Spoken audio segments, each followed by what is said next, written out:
Magandang araw mga ka-Farmilya. Ngayon naman ituturo ko naman sa inyo kung paano ako mag-propagate ng ating Anthurium Wave of Love. So tara, simulan na natin.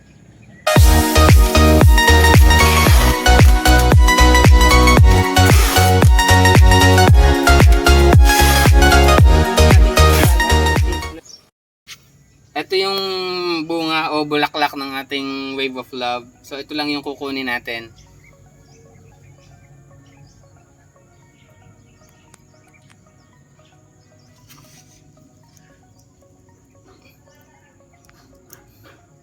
Malalaman natin na ready na siyang kunin kapag umuuslit na siya, yung mga nakalabas na siya.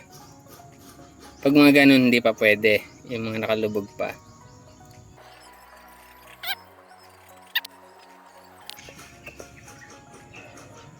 Kapag napanguhan na natin, aalsin natin yung laman sa loob kasi yung buto nandun sa loob nito. Pipisain lang natin. Yun, no? Ganun lang.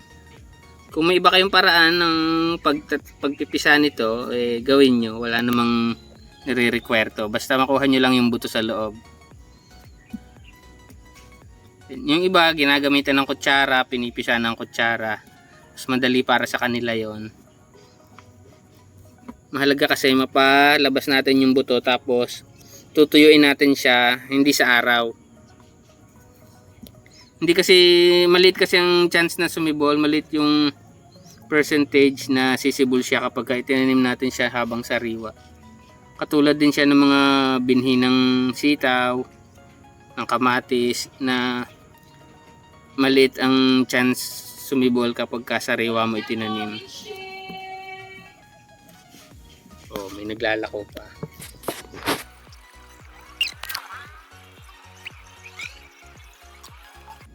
Pagkatapos nating mapalabas lahat ng buto, itatago naman natin siya, patutuyuin natin siya. Siguro mga 3 hanggang 4 na araw na hindi exposed directly sa araw. Dapat dun lang sa malilom. Meron ako ditong napatuyo ko na nung isang araw. Ito yung patatlong araw niya. Ito yung itsura niya.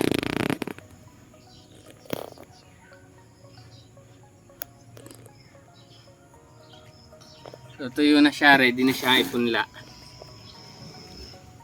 Ngayon, ang gagamitin natin sa pagpupunla, ako ang ginagamit ko ay mixture ng compost at coco peat at saka yung bunot niya. Hinahalo ko lang sa isang lalagyan. Yung iba purong coco peat lang, yung iba purong bunot lang, pero ako gusto kong pagsamahin. Mahalaga kasi na may coco peat kasi ito yung maghahawak ng tubig habang nasa stage pa ng pagsibol yung mga seed natin. Ang ginamit ko crate lang to, crate na binalutan ko ng trapal.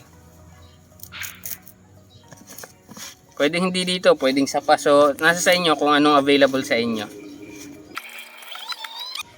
Tapos, isa-isa na natin ipupunla pagkatapos nating i-mix yung ating lupa. Pwedeng isabog nyo lang pero ako gusto ko ay nakapila. Para mas madali siyang anihin kapag may sibol na.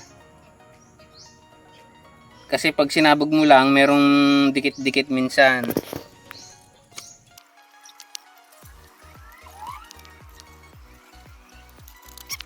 Yan. Pagkatapos nating maipunla, i-spray naman natin ng tubig.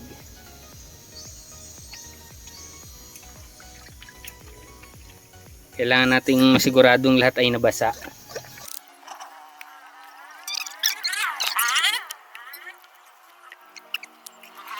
Pagkatapos natin basain, tatakpan naman natin ng plastic para ma-maintain niya yung moisture. Yung iba hindi na nagpa-plastic pero ako sa lahat ng ginagawa kong pagpupunla, ginagamitan ko talaga ng cover. Mahalaga kasi yon para sa akin. Yun. Tapos hihintayin na lang natin siyang sumibol. Sa loob ng 3 3 weeks hanggang 5 weeks, makikita nating may sibol na yan.